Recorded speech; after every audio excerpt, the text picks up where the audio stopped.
علامہ مفتی زبیر فہیم صاحب صدر اتحاد المدارس العربیہ پاکستان گزارش ہے کہ تشریف لائیں اور لب کشائی فرمائیں۔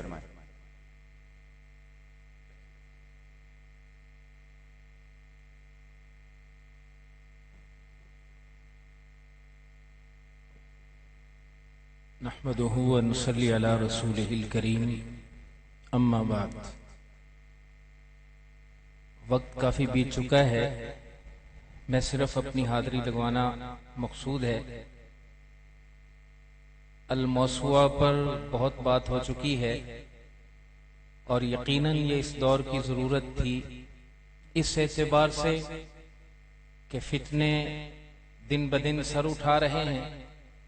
بالخصوص سوشل میڈیا خود ایک بہت بڑا فتنہ ہے اگر مثبت استعمال نہ ہو تو۔ انکار حدیث کا فتنہ بھی سوشل میڈیا کے ذریعے بہت سر اٹھا رہا ہے۔ اللہ رب العزت امت کو اس موضوع سے پوری رہنمائی حاصل کرنے کی توفیق نصیب فرمائے۔ میں بالخصوص چونکہ میرا تعلق اتحاد المدارس العربیہ پاکستان مسلک دیوبند سے ہے، تو میرا سفر تحریک منہاج القرآن کے ساتھ ابھی 1 مہینہ نہیں ہوا چلتے ہوئے۔ سب سے پہلے مجھے تقریب تقسیم انعامات میں ہمارے انتہائی محترم ڈاکٹر میر آصف اکبر صاحب نے دعوت دی، میں وہاں حاضر ہوا۔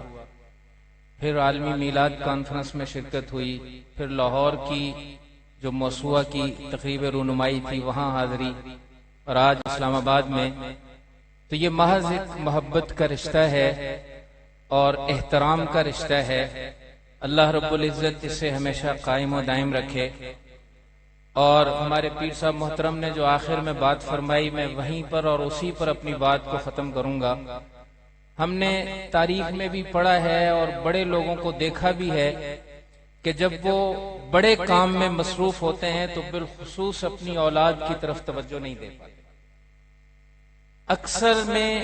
اکثر و بیشتر یہ دیکھا گیا ہے کہ اولاد نکمی اور ناخلف ہوتی ہے، لیکن ڈاکٹر حسن محی الدین قادری کو دیکھ کر لگتا ہے کہ ڈاکٹر صاحب نے جیسے اپنے کام پر پوری گرفت رکھی، اسی طرح اپنی اولاد کی تربیت میں بھی کسر نہیں چھوڑی۔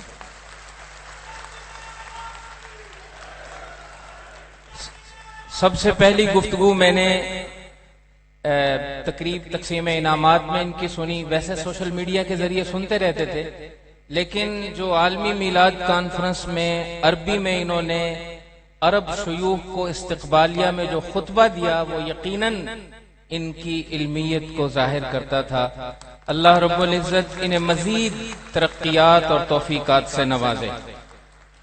اور پھر میں نے ڈاکٹر صاحب کا شکریہ بھی ادا کیا، ڈاکٹر حسن محی الدین صاحب کا بھی اور ڈاکٹر میر آصف اکبر صاحب کا بھی، کہ میرے لیے یہ اعزاز کی بات ہے کہ اتنی خوبصورت محفل اور مجلس میں میں شریک ہوں، اس دعا کے ساتھ کہ اللہ رب العزت ہمارے لیے موسوعہ کو بھی نافع بنائے اور امت مسلمہ کو تحریک منہاج القرآن سے وابستہ جملہ لوگوں کو اللہ رب العزت پورا نفع نصیب فرمائے، اور پوری امت مسلمہ کے لیے ہمارا یہ اتفاق و اتحاد اور مل بیٹھنا اس کو نفع مند ثابت کرے۔ آخر دعوانا ان الحمدللہ۔